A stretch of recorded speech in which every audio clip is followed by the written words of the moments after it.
Hello my geeks and peeps, my explainers and entertainers, my little oodle-lollies, Rebecca Parham here. Even when I was young, I never understood the type of kid who did stupid, dangerous things for fun or attention. My grandfather, who was a rocket scientist for the Air Force, used to say that a mark of intelligence was understanding cause and effect. If I jump off of this very high rock into very shallow water, there is a high probability that I will break something important and possibly do permanent damage to my frail human body. Maybe the admiration of my peers isn't worth risking my entire future as a just kidding, yeet! I wasn't one of those kids. Not even close. I was the terrified one in the corner who had to muster up courage just to ask for the hall pass. So it's a jolly good wonder how I ended up in this precarious predicament that I'm about to describe to you. Let's rewind the clock, shall we? Hey, middle school Becca, you're up.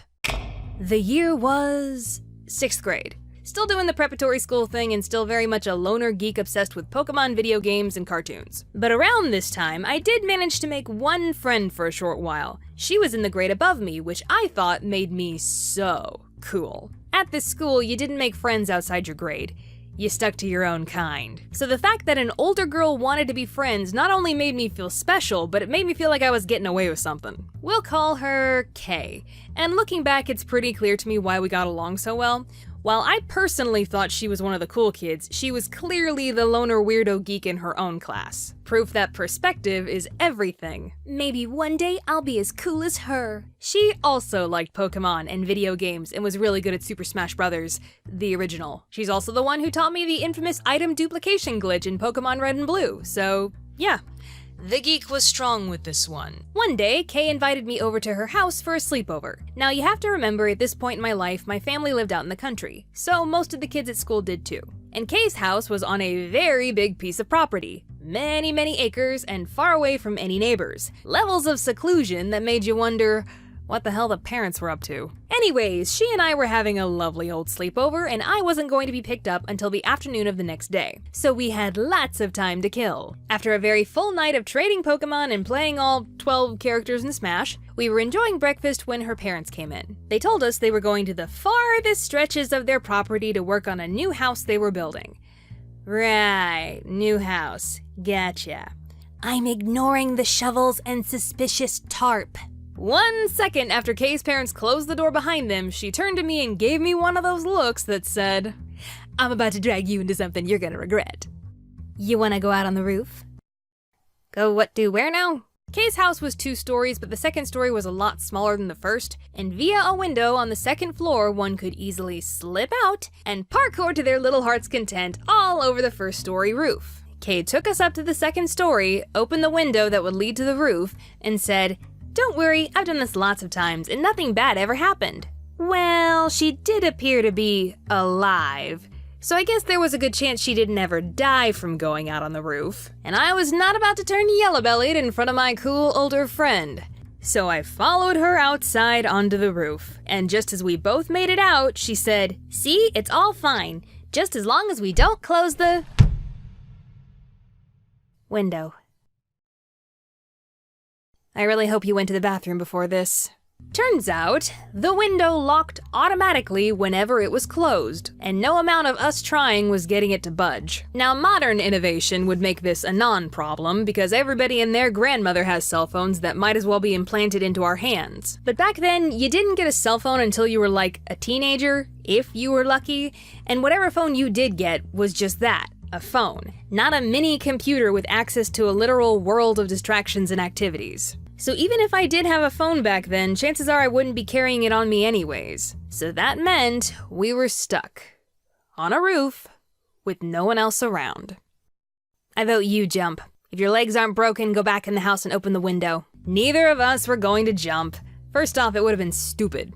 Secondly, her house was on a hillside with lots of jagged rocks. So if you jumped, you weren't just going to fall 12 feet. You were going to hit and then tumble down a steep rocky hill. So, you know, might get a boo-boo. There were trees around us, but none of them were close enough for us to climb down. And if my childhood bully friend Jocko taught me anything, it's that twigs have a weight-bearing limit. Our next option? Scream! Kay's parents were working on a house over a mile away, so all we two middle school girls had to do was create the same level of decibels as a rock concert in order to just barely be heard at that distance. Yeah. Surprise, surprise. 10 minutes of screaming didn't do anything. It just made us a little hoarse. So we couldn't jump, we couldn't climb, and we couldn't call for help. What is a girl to do? Well, my beautiful mind came up with a real humdinger. I started grabbing leaves off the adjacent branches and spelling out SOS on the roof. Yes, I really did that. I don't know who I was trying to flag down. A helicopter? Kite? A passing buzzard? Hey! Hey! We're about to be dead soon, so you might as well stick around. Ah, come on now, it could totally be worse. Nope. I will not be resorting to this Hollywood cliche of a joke. It was actually a nice day, but thank goodness it didn't happen in the middle of Texas summer. We definitely would have looked like SpongeBob and Patrick in Shell City by the end of it. We were stuck up there for 2 hours. But thankfully her parents weren't away that long. Must have been quite a sight to come home to. Hello, Mr. and Mrs. K's parents. I see you've made short work of that suspicious tarp. If you get us down, I promise not to testify against you in court. Why does she always bring home the weird ones? One ladder later, and Kay and I were safely back on the ground. Her parents were surprisingly chill about the whole thing. Didn't even threaten to tell my parents. It looked like I was gonna get away with my dumb decisions scot-free. Kay's parents didn't even bother to see me off when my dad came to come pick me up. Everything was coming up Becca. But just as I was walking out to greet my dad... And remember, don't tell him anything!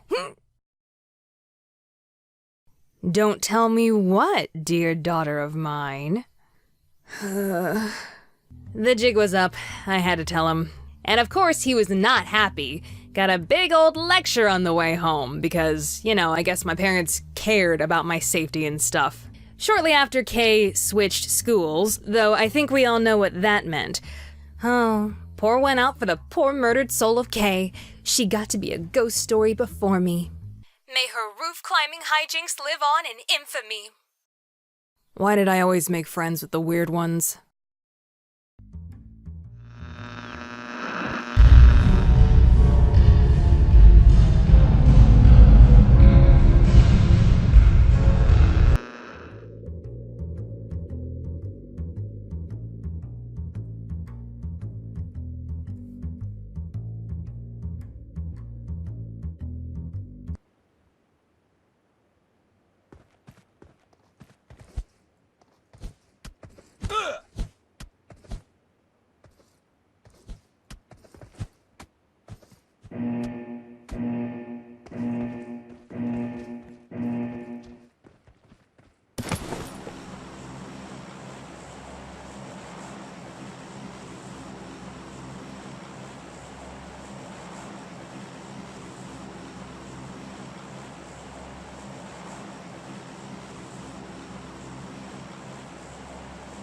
Form up on me.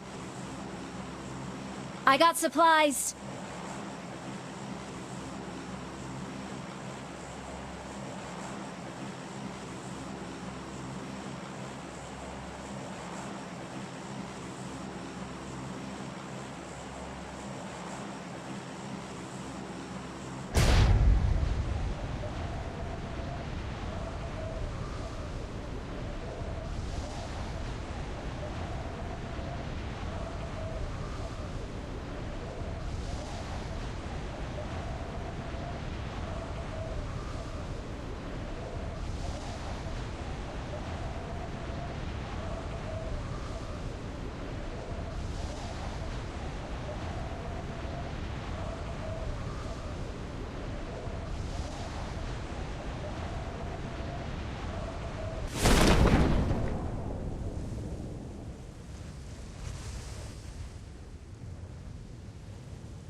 Excellent work.